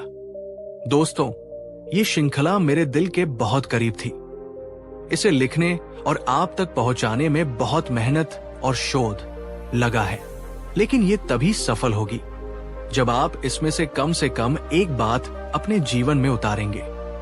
मैं आपसे एक अंतिम विनती करता हूं क्या आप एक जागरूक जीवन जीने का संकल्प लेते हैं? अगर हाँ, तो कमेंट बॉक्स में लिखें, नमो बुद्धाय को नमन करता हूं। हमारी पूजा पाठ श्रृंखला में आपका स्वागत है। आज मैं एक ऐसे सवाल को छूने जा रहा हूं जो हम सबके मन में कभी न कभी जरूर उठता है। हम पूजा करते हैं, व्रत रखते हैं, धागे बांधते हैं और फिर इंतजार करते हैं। किस बात का? एक चमत्कार का। हम सोचते हैं, काश अचानक कुछ ऐसा हो जाए कि मेरी सारी समस्याएं गायब हो जाएं। काश भगवान अपनी छड़ी घुमाए और मैं अमीर बन जाऊं। काश डॉक्टर ने जवाब दे दिया है, लेकिन कोई बाबाजी भभूति दे और मरीज ठीक हो जाए। लेकिन दोस्तों, कड़वा सच ये है, अक्सर वो चमत्कार नहीं होता, और जब जादू नहीं होता तो हमारा विश्वास टूटने लगता है। हम भगवान को कोसने लगते हैं। मैंने इतनी पूजा की, मुझे क्या मिला? आज हम जानेंगे कि गौतम बुद्ध ने चमत्कारों और सिद्धियों के बारे में क्या कहा था। क्या भगवान चमत्कार नहीं कर सकते, या वे करना नहीं चाहते, या फिर चमत्कार की हमारी परिभाषा ही गलत है? आज का वीडियो आपको अंधविश्वास के अंधेरे से निकालकर हकीकत की रोशनी में ला खड़ा करेगा। अगर आप झूठे दिलासों से थक चुके हैं और जीवन के ठोस सच को जानना चाहते हैं, तो ये वीडियो आपके लिए है। अगर आप सच्चाई का सामना करने की हिम्मत रखते हैं तो वीडियो को लाइक करें। चलिए भ्रम का पर्दा हटाते हैं। एक बार बुद्ध एक नदी के किनारे अपनी बारी का इंतजार कर रहे थे ताकि नाव से नदी पार कर सके। तभी वहां एक जटाधारी योगी आया। उसे अपनी शक्तियों पर बहुत घमंड था। उसने बुद्ध को पहचाना और सोचा कि आज इस सन्यासी को नीचा दिखाता हूं। योगी ने बुद्ध से पूछा, अरे तुम तो वही गौतम बुद्ध हो ना, जिसकी दुनिया इतनी तारीफ करती है? बुद्ध ने विनम्रता से सिर हिलाया। योगी हंसा और बोला, लोग तुम्हें ज्ञानी कहते हैं, लेकिन क्या तुम्हारे पास कोई शक्ति है? क्या तुम कोई चमत्कार दिखा सकते हो? बुद्ध ने शांत भाव से पूछा, मित्र तुम क्या कर सकते हो? योगी ने गर्व से अपनी छाती चौड़ी की और बोला, मैं पानी पर चल सकता हूं। मैंने 30 साल घोर तपस्या की है इस सिद्धि को पाने के लिए। देखो, योगी नदी की सतह पर ऐसे चला जैसे जमीन पर चल रहा हो। वो नदी के बीच गया, वापस आया और बुद्ध के सामने अकड़ कर खड़ा हो गया। उसने कहा, देखा, यह है असली शक्ति। क्या तुम ऐसा कर सकते हो? बुद्ध मुस्कुराए। तभी नाविक आ गया। बुद्ध ने नाविक को 2 सिक्के दिए और नाव में बैठकर नदी पार कर ली। नदी के उस पार पहुंचकर बुद्ध ने उस योगी को बुलाया। बुद्ध ने पूछा, मित्र तुमने इस सिद्धि को पाने के लिए कितना समय लगाया? योगी ने कहा, पूरे 30 साल। बुद्ध ने दुख भरे स्वर में कहा, मित्र तुमने अपने जीवन के 30 साल बर्बाद कर दिए। जो काम ये नाविक मात्र 2 सिक्कों में कर सकता है, उसके लिए तुमने 30 साल क्यों गवाए? योगी सन्न रह गया। बुद्ध ने आगे समझाया, पानी पर चलना कोई आध्यात्मिकता नहीं है, ये एक मदारी का खेल है। असली चमत्कार पानी पर चलना नहीं है। असली चमत्कार है मन के विकारों, क्रोध, लोभ की आग पर चलकर भी शांत रहना। दोस्तों, ये कहानी हमें क्या सिखाती है? हम जिन चीजों को चमत्कार मानते हैं, हवा में उड़ना, चीजें पैदा करना, भविष्य बताना, बुद्ध की नजर में वो सब कौड़ी के भाव है, क्योंकि इनसे जीवन का दुख कम नहीं होता। अगर कोई हवा में उड़ भी ले तो भी उसका गुस्सा और अहंकार उसके साथ ही उड़ेगा। आपसे सवाल, मान लीजिए आपको 2 विकल्प मिले। 1, आप हवा में उड़ सके।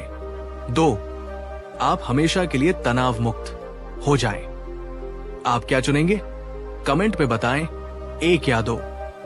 बुद्ध के समय में भी लोग उनसे चमत्कार की मांग करते थे ताकि धर्म का प्रचार हो सके। एक बार केवट नाम के व्यक्ति ने बुद्ध से कहा, भगवान, अगर आपके भिक्षु थोड़े चमत्कार दिखाएं तो ज्यादा लोग आप पर विश्वास करेंगे। बुद्ध ने मना कर दिया। बुद्ध ने कहा कि मैं 3 तरह के चमत्कारों को जानता हूं, लेकिन मैं उनमें से 2 को घृणित, डिस्गस्टिंग मानता हूं। 1. रिद्धि प्रातिहार्य, हवा में उड़ना, एक से अनेक हो जाना, दीवारों के आर पार जाना। बुद्ध ने कहा, ये जादूगर भी कर लेते हैं, इससे किसी का चरित्र नहीं सुधरता, ये सिर्फ तमाशा है। 2. आदेशना प्रातिहार्य, दूसरे के मन की बात जान लेना। बुद्ध ने कहा, यह भी एक विद्या है, लेकिन अगर मैं बता दूं कि तुम क्या सोच रहे हो, तो क्या इससे तुम्हारा दुख मिट जाएगा? नहीं। 3. अनुशासनी प्रातिहार्य, बुद्ध ने कहा, यह असली चमत्कार है, जब कोई क्रूर डाकू अंगुलिमाल संत बन जाए। ये चमत्कार है, जब कोई लालची आदमी दानी बन जाए। ये चमत्कार है, जब कोई रोता हुआ इंसान शांत हो जाए। ये चमत्कार है। बुद्ध ने कहा, मैं जादूगर नहीं हूं, मैं वैद्य हूं। मेरा काम तुम्हें तमाशा दिखाना नहीं, तुम्हारी बीमारी, दुख को ठीक करना है। दोस्तों, आज हम इसी जाल में फंसे हैं। हम उन बाबाओं के पीछे भागते हैं जो भभूति निकालते हैं या जो दावा करते हैं कि वे भविष्य जानते हैं। हम सोचते हैं कि ये भगवान के करीब है, लेकिन बुद्ध कहते हैं, जो तुम्हें अपनी ओर आकर्षित करने के लिए जादू का सहारा ले, वो व्यापारी है, संत नहीं। असली गुरु वो है जो तुम्हारे स्वभाव को बदल दे, न कि तुम्हारे सामान को। अब आते हैं सबसे बड़े सवाल पर। हम प्रार्थना करते हैं, फिर भी भगवान चमत्कार करके सब ठीक क्यों नहीं करते? बुद्ध का दर्शन धम्म यानी प्रकृति का नियम है। बुद्ध कहते हैं कि ब्रह्मांड कुछ नियमों से चलता है और ईश्वर भी उन नियमों को नहीं तोड़ता। अगर आप जहर खाएंगे तो मौत होगी, ये नियम है, चाहे आप कितने भी बड़े भक्त क्यों न हो।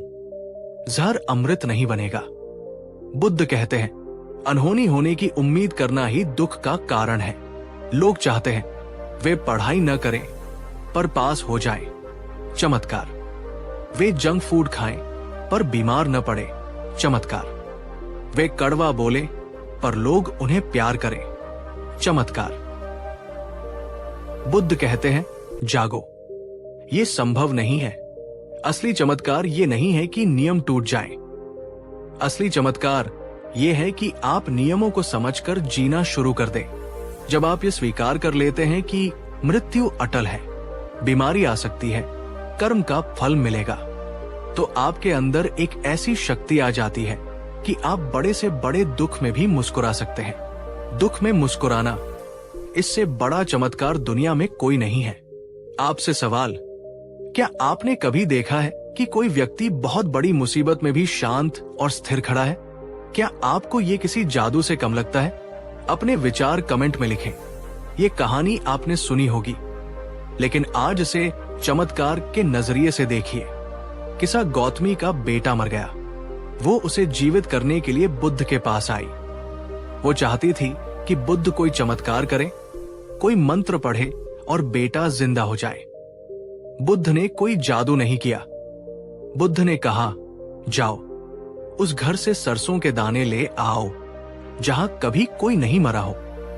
किसा गौतमी पूरा दिन घूमी, उसे सरसों तो मिली, लेकिन ऐसा कोई घर नहीं मिला जहां मृत्यु न हुई हो। शाम तक उसे समझ आ गया कि मृत्यु अटल है। उसका भ्रम टूट गया।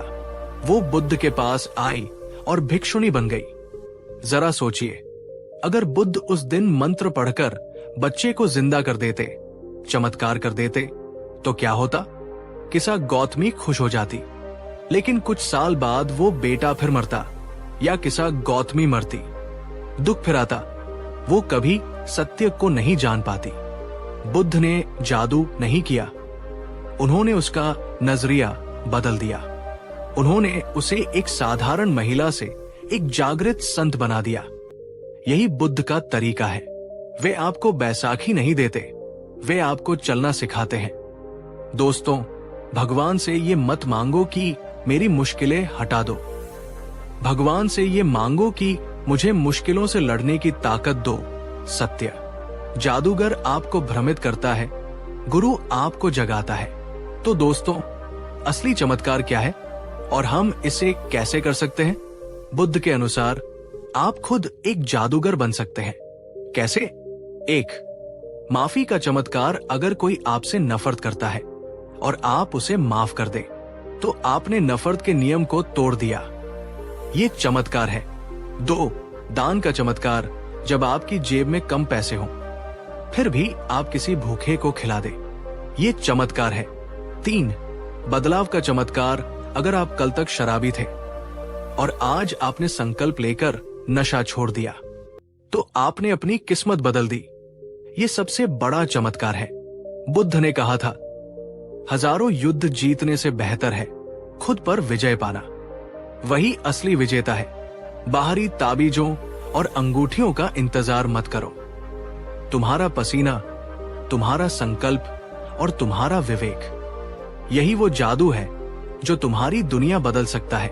दोस्तों, ये वीडियो उन लोगों के लिए था जो शॉर्टकट ढूंढ रहे हैं। उम्मीद है अब आप समझ गए होंगे कि भगवान जादूगर नहीं, मार्गदर्शक है। आज का सवाल बहुत खास है। क्या आप किसी चमत्कार का इंतजार करेंगे या आज से अपनी मेहनत से अपना चमत्कार खुद लिखेंगे? कमेंट बॉक्स में लिखें, मैं अपना चमत्कार खुद बनूंगा। अगर आपको यह कड़वा सच पसंद आया तो वीडियो को लाइक करें। इस वीडियो को उन लोगों के साथ शेयर करें जो ढोंगी बाबाओं या अंधविश्वास के चक्कर में फंसे हैं। सब्सक्राइब करें और हमारे परिवार का हिस्सा बने। तब तक के लिए चमत्कार मत ढूंढो, सत्य को जियो। नमो बुद्धाय। हमारी इस पूजा पाठ श्रृंखला के 6ठे भाग में आपका स्वागत है। आज मैं आपसे एक बहुत ही निजी सवाल पूछना चाहता हूं। जब आप भगवान के सामने हाथ जोड़ते हैं, आंखें बंद करते हैं, तो आपके मन में क्या चलता है? धन्यवाद या मांग? जरा अपनी पिछली कुछ प्रार्थनाओं को याद कीजिए। हे भगवान, मेरा बिजनेस चल जाए, मैं नंगे पैर मंदिर आऊंगा। हे ईश्वर, मेरे बेटे की नौकरी लग जाए, मैं भंडारा करवाऊंगा। हे अल्लाह, मुझे बीमारी से बचा लो, मैं चादर चढ़ाऊंगा। दोस्तों, क्या ये प्रार्थना है या ये व्यापार है? हम भगवान के साथ सौदा, डील कर रहे हैं। हम कह रहे हैं, तुम मेरा काम करो, बदले में मैं तुम्हें रिश्वत दूंगा। जैसे हम किसी भ्रष्ट सरकारी अफसर को रिश्वत देते हैं, वैसे ही हम ब्रह्मांड के रचयिता को भी रिश्वत देने की कोशिश करते हैं। क्या वो ईश्वर जिसने ये पूरी दुनिया बनाई आपके 50 रुपए के नारियल या 100 रुपए के प्रसाद का मोहताज है? अगर वो इतना ही बिकाऊ होता तो दुनिया के सारे अमीर लोग सुखी होते और गरीब दुखी। लेकिन ऐसा नहीं है। आज हम गौतम बुद्ध से जानेंगे कि प्रार्थना और भीख में क्या अंतर है। हम जानेंगे कि जब आप भगवान से कुछ मांगते हैं तो आप उसे छोटा बना देते हैं, और जब आप बिना मांगे समर्पण, सरेंडर करते हैं, तो आपको वो मिलता है जिसकी आपने कल्पना भी नहीं की थी। ये वीडियो उन सभी लोगों के लिए है जिनकी प्रार्थनाएं कबूल नहीं हो रही हैं। शायद आप तरीका गलत अपना रहे हैं। सही तरीका जानने के लिए इस वीडियो को अंत तक देखें। अगर आप भगवान से सौदा बंद करके प्यार करना चाहते हैं तो वीडियो को लाइक करें। चलिए भक्ति के असली रूप को समझते हैं। बुद्ध के समय की बात है। श्रावस्ती में एक बहुत बड़ा व्यापारी रहता था, सुदत्त। सुदत्त बहुत अमीर था, लेकिन उसका विश्वास लेन देन पर टिका था। एक बार उसका जहाज कीमती सामान लेकर समुद्र में गया। अचानक भयानक तूफान आ गया। जहाज डूबने की कगार पर था। सुदत्त घबरा गया। उसने तुरंत आंखें बंद की और जोर जोर से प्रार्थना करने लगा। हे वरुण देव, हे समुद्र देवता, अगर मेरा जहाज सही सलामत किनारे लग गया तो मैं आपको शुद्ध सोने का छत्र, अम्ब्रेला चढ़ाऊंगा। मेरी जान बचा लो। किस्मत से तूफान थम गया। जहाज बच गया। सुदत्त का लाखों का मुनाफा हुआ। वादे के मुताबिक उसने सोने का एक बहुत सुंदर और कीमती छत्र बनवाया। वो उसे लेकर मंदिर की ओर जा रहा था। रास्ते में उसे गौतम बुद्ध मिले। बुद्ध ने देखा कि सुदत्त बड़े गर्व से वो छत्र लेकर जा रहा है। बुद्ध ने पूछा, सेठ, ये कहाँ ले जा रहे हो? सुदत्त ने कहा, तथागत, मैंने मन्नत मांगी थी, भगवान ने मेरी जान बचाई, इसलिए मैं अपना कर्ज चुकाने जा रहा हूं। बुद्ध हंस पड़े। बुद्ध ने कहा, सेठ, एक बात बताओ, अगर तुम्हारा जहाज डूब जाता तो क्या तुम ये छत्र चढ़ाते? सुदत्त ने कहा, नहीं, बिल्कुल नहीं। अगर जहाज डूब जाता तो मेरा नुकसान हो जाता, मैं क्यों चढ़ाता? बुद्ध ने कहा, इसका मतलब ये छत्र तुम प्रेम के कारण नहीं, बल्कि सौदेव के कारण चढ़ा रहे हो। तुमने भगवान को धन्यवाद नहीं दिया, तुमने बस अपनी किश्त, इंस्टॉलमेंट चुकाई है। बुद्ध ने सुदत्त की आंखों में देखा और कहा, तुमने मान लिया कि भगवान एक लालची दुकानदार है जिसे तुम्हारे सोने की जरूरत है। क्या तुम्हें लगता है कि जिसने तूफान को रोका वो तुम्हारे इस छोटे से खिलौने छत्र से खुश होगा? सुदत्त ठिठक गया। उसे अपनी गलती का एहसास हुआ।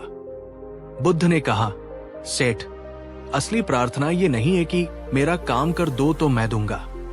असली प्रार्थना यह है कि तुमने मुझे जीवन दिया, इसके लिए मैं अपना सब कुछ देने को तैयार हूं।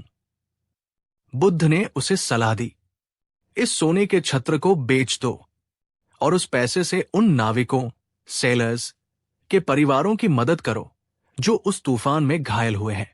जीवित इंसान की मदद करना सोने का छत्र चढ़ाने से 1000 गुना बड़ी पूजा है। सुदत्त ने वैसा ही किया और उस रात उसे जो सुकून मिला वो उसे आज तक किसी मन्नत पूरी होने पर नहीं मिला था। दोस्तों, क्या हम भी सुदत्त नहीं हैं? हे भगवान, रिजल्ट अच्छा आया तो प्रसाद चढ़ाऊंगा।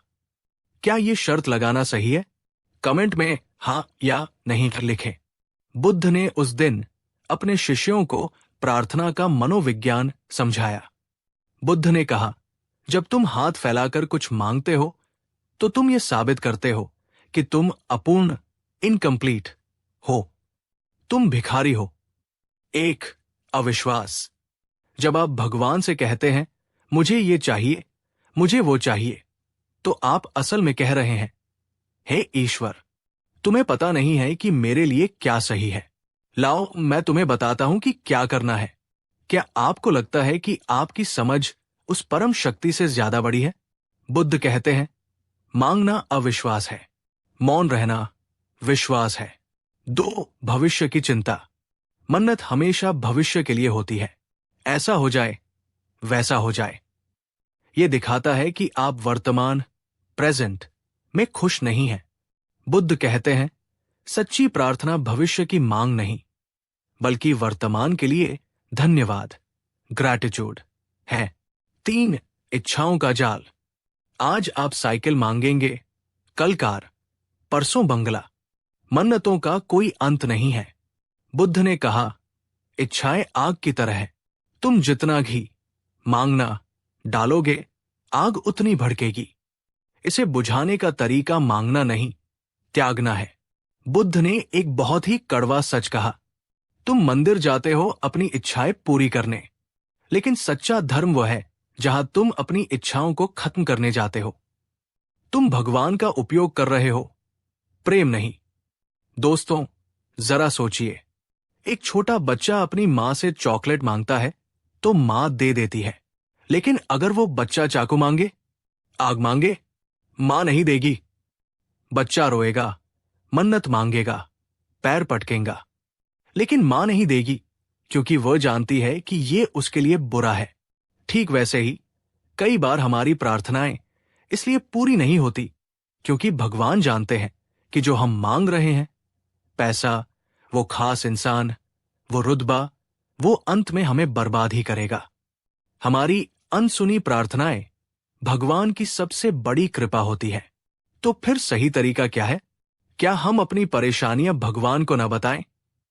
बुद्ध कहते हैं, बताने की जरूरत नहीं है, वो सब जानता है। जरूरत है समर्पण की। समर्पण, सरेंडर क्या है? समर्पण का मतलब हार मानना नहीं है। समर्पण का मतलब है संघर्ष बंद कर देना। बुद्ध ने प्रार्थना का एक नया रूप सिखाया, तत्ता। इसका मतलब है, जो हो रहा है ठीक है, जो होगा वो भी ठीक होगा। गलत प्रार्थना। हे भगवान, मेरी मुश्किलें हटा दो। सही प्रार्थना बुद्ध के अनुसार, हे ईश्वर, अगर मुश्किलें मेरे विकास के लिए जरूरी है तो उन्हें रहने दो। बस मुझे उनसे लड़ने की शक्ति, स्ट्रेंथ और विवेक दो। बुद्ध ने कहा, तुम्हें वो नहीं मिलता जो तुम चाहते हो, तुम्हें वो मिलता है जिसके तुम योग्य हो। इसलिए हाथ फैलाकर मांगने की बजाय हाथ जोड़कर खुद को योग्य बनाओ। दोस्तों, आज से अपनी प्रार्थना बदलिए। सौदा करना बंद कीजिए। ये मत कहिए, भगवान ये कर दो। ये कहिए, तेरा जो भी निर्णय होगा मुझे मंजूर है, क्योंकि तू मेरा बुरा कभी नहीं चाहेगा। जिस दिन आप ये कह देंगे, उस दिन आपके कंधे का सारा बोझ उतर जाएगा। आप हल्के हो जाएंगे। यही असली मुक्ति है। आपसे सवाल, क्या आप में इतनी हिम्मत है कि आप भगवान से कह सकें, मेरी मर्जी नहीं, तेरी मर्जी चले? कमेंट में लिखें, तेरी रजा में राजी हूं। बुद्ध ने प्रार्थना को समझाने के लिए खाली कटोरे का उदाहरण दिया। बुद्ध ने अपने भिक्षुओं से कहा, अगर तुम एक कटोरे को उल्टा करके बारिश में रख दो तो क्या उसमें पानी भरेगा? भिक्षुओं ने कहा, नहीं भगवान। बुद्ध ने कहा, अगर कटोरे को सीधा रखो लेकिन उसमें पहले से ही पत्थर और कचरा, अहंकार और इच्छाएं भरा हो तो क्या उसमें पानी, कृपा भरेगा? भिक्षुओं ने कहा, नहीं भगवान। बुद्ध ने मुस्कुराकर कहा, ठीक वैसे ही जब तुम प्रार्थना करने जाते हो तो तुम अपनी मांगों, शिकायतों और अहंकार से भरे होते हो। तुम भरे हुए हो, इसलिए ईश्वर की कृपा तुम तक पहुंचती तो है लेकिन तुम्हारे भीतर समान नहीं पाती। बुद्ध ने कहा, प्रार्थना मांगना नहीं है, प्रार्थना है खुद को खाली करना। जब तुम खाली, साइलेंट होते हो तभी परमात्मा तुम में प्रवेश करता है। मंदिर इसलिए मत जाओ कि तुम्हें कुछ चाहिए। मंदिर इसलिए जाओ ताकि तुम अपने मैं, ईगो को वहां छोड़ सको। वहां जाकर बोलो मत, सुनो। शांत बैठो, उस शांति में ही सारे जवाब है। दोस्तों, मांगना बंद कर दीजिए। आप एक सम्राट के बच्चे हैं। भीख मांगना आपको शोभा नहीं देता। बस अपना पात्र, माइंड साफ रखिए। जो आपके लिए जरूरी है वो आप तक बिना मांगे पहुंच जाएगा। यही कुदरत का नियम है। तो दोस्तों, आज के इस छठे भाग का निचोड़ क्या है? भगवान से मांगने का सही तरीका क्या है? 1. धन्यवाद। मांगने की शुरुआत शिकायत से न करें, शुक्रिया से करें। धन्यवाद कि मैं जिंदा हूं। धन्यवाद कि मुझे भोजन मिला। कृतज्ञता ही सबसे बड़ी प्रार्थना है। 2. सौदा बंद। भगवान को लालच देना बंद करें। आप उसे क्या देंगे जो खुद सब कुछ का मालिक है? उसे सिर्फ एक चीज चाहिए, आपका शुद्ध मन। 3. शक्ति मांगे, वस्तु नहीं। लॉटरी या खिलौने न मांगे। सद्बुद्धि, साहस और करुणा मांगे, क्योंकि इन्हीं से जीवन संवरता है। 4. सबका भला, सिर्फ अपने लिए न मांगे। बुद्ध की प्रार्थना थी, सब्बे सत्ता सुखिता होन्तु, संसार के सभी प्राणी सुखी हों। जब आप सबके लिए मांगते हैं तो आपकी झोली अपने आप भर जाती है। दोस्तों, ये पूजा पाठ की श्रृंखला अब एक संपूर्णता, कंप्लीशन की ओर बढ़ रही है। हमने बाहरी आडंबर से शुरू किया और आज हम पूर्ण समर्पण तक पहुंच गए। उम्मीद है आज के बाद आप जब भी हाथ जोड़ेंगे तो आप भिखारी बनकर नहीं, भक्त बनकर जुड़ेंगे। अगली बार जब आप मंदिर पूजा स्थल जाएंगे तो आप क्या करेंगे? मांगेंगे या धन्यवाद देंगे? कमेंट बॉक्स में अपना संकल्प लिखें। हमारी पूजा पाठ श्रृंखला के 7वें भाग में आपका स्वागत है। आज मैं उस दर्द पर उंगली रखने जा रहा हूं जिससे हम सब गुजरते हैं। जरा सोचिए, आप सुबह नहा धोकर, साफ कपड़े पहनकर मंदिर या अपने पूजा घर में बैठते हैं। आप अगरबत्ती जलाते हैं, आंखें बंद करते हैं और भगवान का नाम लेना शुरू करते हैं। सब कुछ कितना पवित्र लगता है है ना? लेकिन ठीक 30 सेकंड बाद क्या होता है? अचानक आपके दिमाग में एक विचार आता है, अरे गैस बंद किया नहीं। फिर दूसरा विचार, आज बॉस को क्या जवाब देना है। फिर तीसरा, उसने मुझे कल वो बात क्यों कही। आपका शरीर तो भगवान के सामने बैठा है, लेकिन आपका मन बाजार में, ऑफिस में या किसी पुरानी लड़ाई में घूम रहा है। और जब पूजा खत्म होती है तो आपको शांति की जगह चिड़चिड़ापन और पछतावा महसूस होता है। आप सोचते हैं, मेरा मन कितना गंदा है, मैं भगवान के सामने भी दुनियादारी सोच रहा हूं। दोस्तों, रुकिए, अपने आप को कोसना बंद कीजिए। आज मैं आपको गौतम बुद्ध का वो रहस्य बताऊंगा जिससे आप जान पाएंगे कि मन ऐसा क्यों करता है। बुद्ध ने कहा था, मन एक जंगली घोड़े की तरह है, इसे चाबुक से नहीं, समझ से काबू किया जाता है। आज हम सीखेंगे कि कैसे अपने बंदर मन को शांत करके एक भक्त का मन बनाया जा सकता है। अगर आप भी इस ओवरथिंकिंग से परेशान हैं और सच्ची शांति का अनुभव करना चाहते हैं, तो ये वीडियो आपके लिए संजीवनी है। इसे अंत तक देखें। अगर आप अपने मन को अपना दोस्त बनाना चाहते हैं, तो वीडियो को लाइक करें। चलिए मन की इस गुत्थी को सुलझाते हैं। एक बार बुद्ध अपने प्रिय शिष्य आनंद के साथ यात्रा कर रहे थे। गर्मी का मौसम था और वे एक जंगल से गुजर रहे थे। आनंद को बहुत जोर की प्यास लगी। बुद्ध एक पेड़ के नीचे बैठ गए और बोले, आनंद, हम अभी जिस छोटे झरने को पीछे छोड़कर आए हैं, जाओ वहां से मेरे लिए थोड़ा पानी ले आओ। आनंद तुरंत लोटा लेकर पीछे गया, लेकिन जब वो उस झरने के पास पहुंचा तो उसने देखा कि अभी अभी वहां से कुछ बैलगाड़ियां गुजरी है। पहियों के कारण झरने का पानी पूरी तरह गंदा और कीचड़ युक्त हो गया था। सड़े हुए पत्ते ऊपर तैर रहे थे। वो पानी पीने लायक बिल्कुल नहीं था। आनंद खाली हाथ वापस आ गया। उसने बुद्ध से कहा, तथागत, पानी बहुत गंदा है, उसे पिया नहीं जा सकता। मैं आगे जाकर किसी नदी से पानी ले आता हूं। बुद्ध ने कहा, नहीं आनंद, उसी झरने पर जाओ और पानी लेकर आओ। आनंद हैरान था, गंदा पानी क्यों लाना है? लेकिन गुरु का आदेश था, तो वो फिर गया। पानी अभी भी गंदा था। वो फिर खाली हाथ लौट आया। बुद्ध ने उसे तीसरी बार भेजा। आनंद थोड़ा चिढ़ गया, लेकिन गया। और इस बार जब वो झरने के पास पहुंचा तो वो हैरान रह गया।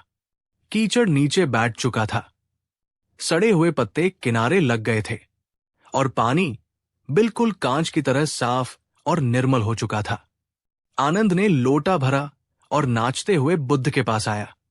उसने बुद्ध के चरणों में पानी रखा और पूछा, तथागत, आपने कोई चमत्कार किया क्या? वो गंदा पानी अचानक साफ कैसे हो गया?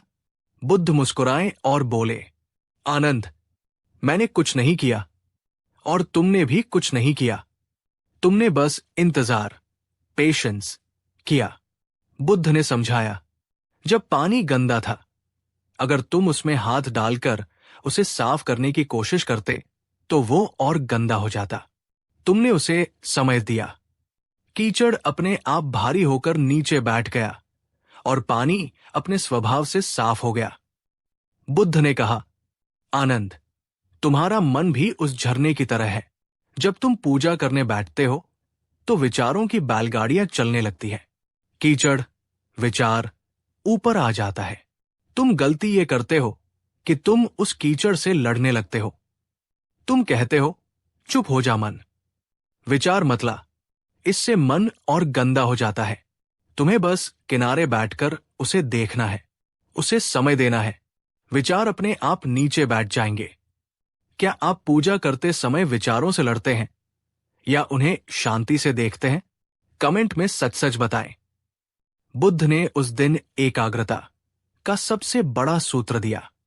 उन्होंने बताया कि पूजा में मन क्यों नहीं लगता। इसके दो मुख्य कारण हैं। एक, दमन। हम सोचते हैं कि पूजा का मतलब है विचारों का ना आना। ये गलत है। दिमाग का काम है विचार पैदा करना, जैसे आंख का काम है देखना। जब आप जबरदस्ती कहते हैं, मुझे ऑफिस के बारे में नहीं सोचना है, तो दिमाग सिर्फ और सिर्फ ऑफिस के बारे में ही सोचेगा। बुद्ध ने कहा, जिस चीज का तुम विरोध करोगे, रेजिस्ट, वो कायम रहेगी। 2. अरुचि। हमारा मन वहां लगता है जहां हमें रस मिलता है। हम फिल्म देखते समय एकाग्र होते हैं, लेकिन पूजा में नहीं। क्यों? क्योंकि हमने पूजा को एक बोझ या ड्यूटी बना लिया है। हम जल्दी से जल्दी उसे निपटाना चाहते हैं। मन वहां नहीं रुकता जहां उसे मजा ना आए। बुद्ध ने कहा, तुम शरीर को जबरदस्ती बिठा सकते हो, लेकिन मन को जबरदस्ती नहीं बिठा सकते। मन को प्रेम से बुलाना होगा। दोस्तों, अपने मन को दुश्मन मानना बंद करें।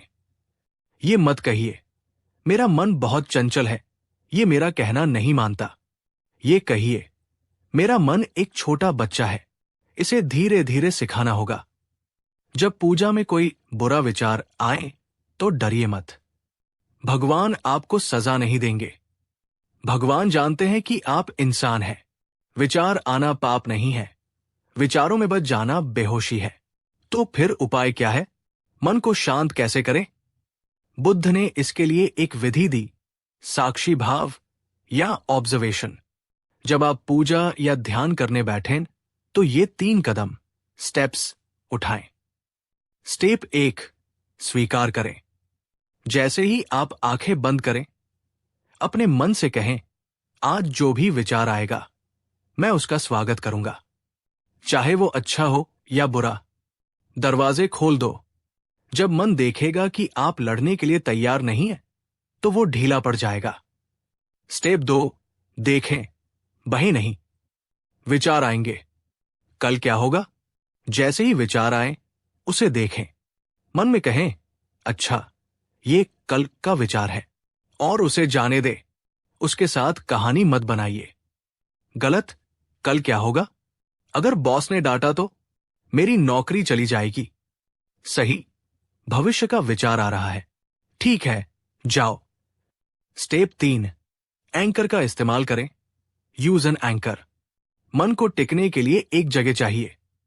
बुद्ध ने सबसे अच्छा एंकर बताया, सांस। जब भी मन भटके, प्यार से उसे वापस अपनी सांस पर ले आएं। या अगर आप मंत्र जप रहे हैं, तो मंत्र की ध्वनि पर ध्यान लगाएं। बुद्ध ने कहा, जैसे एक चरवाहा अपनी गाय को रस्सी ढीली छोड़कर भी उस पर नजर रखता है, वैसे ही तुम अपने मन पर नजर रखो। लड़ो मत, बस देखो। दोस्तों, ये जादू की तरह काम करता है। जब आप विचारों को सिर्फ देखते हैं, तो वे अपनी शक्ति खो देते हैं। गंदे पानी के तालाब की तरह धीरे धीरे विचार नीचे बैठ जाते हैं और आपका मन शून्य, 0 हो जाता है, और उस शून्य में ही परमात्मा का प्रवेश होता है। क्या आप कल सुबह पूजा करते समय विचारों से लड़ने की बजाय उन्हें सिर्फ देखने का प्रयास करेंगे? कमेंट में लिखें, मैं साक्षी बनूंगा। मन न लगने का एक बहुत बड़ा कारण है हड़बड़ी। जल्दी से 108 बार मंत्र पढ़ लूं, फिर ऑफिस जाना है। जल्दी से दिया जला दूं, सीरियल शुरू होने वाला है। जब आप हड़बड़ी में होते हैं, तो मन कभी एकाग्र नहीं हो सकता। बुद्ध ने कहा था, धैर्य, पेशेंस ही सबसे बड़ी तपस्या है। बुद्ध का सुझाव, अगर आपके पास 15 मिनट है, तो ये लक्ष्य मत रखिए कि मुझे पूरी हनुमान चालीसा पढ़नी है या 10 माला करनी है। लक्ष्य रखिए, मैं 15 मिनट भगवान के साथ रहूंगा, चाहे मैं सिर्फ 2 लाइन ही क्यों न पढ़ पाऊं। मात्रा कम कर दीजिए, लेकिन गुणवत्ता बढ़ा दीजिए। एक माला जो पूरे प्रेम और शांति से फेरी गई हो, उन 100 मालाओं से बेहतर है जो मशीन की तरह फेरी गई हो। टिप, पूजा शुरू करने से पहले 2 मिनट मौन, साइलेंस, बैठें। अपनी हड़बड़ी को शांत होने दें, फिर पूजा शुरू करें। आप फर्क महसूस करेंगे। ईश्वर को आपकी स्पीड से कोई मतलब नहीं है, वो आपके ठहराव को देखता है। तो दोस्तों, आज हमने क्या सीखा? पूजा में मन क्यों नहीं लगता? 1, क्योंकि हम मन से लड़ते हैं। 2, क्योंकि हम जल्दबाजी में होते हैं। 3, क्योंकि हम पूजा को ड्यूटी समझते हैं। बुद्ध का उपाय। 1. साक्षी बने, विचारों को बादल की तरह आते जाते देखें। 2. इंतजार करे, गंदे पानी को शांत होने का समय दे। 3. प्रेम लाए, भगवान के पास ऐसे जाएं जैसे अपने सबसे प्यारे दोस्त के पास जा रहे हों। जब आप ये करेंगे तो आपको मन लगाने की कोशिश नहीं करनी पड़ेगी। मन खुद ब खुद लीन हो जाएगा और वही अवस्था समाधि है। बुद्ध ने कहा था, वो व्यक्ति जिसने अपने मन को जीत लिया है, उसके लिए मन सबसे अच्छा मित्र है, लेकिन जो ऐसा करने में विफल रहता है, उसके लिए मन सबसे बड़ा शत्रु है। दोस्तों, ये पूजा पाठ की श्रृंखला अब अपने अंतिम चरण में है।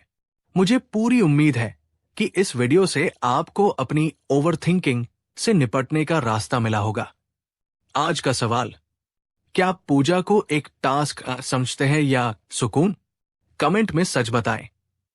अगर आपको यह मनोवैज्ञानिक तरीका पसंद आया तो वीडियो को लाइक करें, शेयर करें उन दोस्तों के साथ जो कहते हैं मेरा मन बहुत भटकता है। सब्सक्राइब करें ताकि हम इस ज्ञान के सफर में साथ चल सकें। तब तक के लिए मन से लड़े नहीं, मन को समझे। नमो बुद्धाय।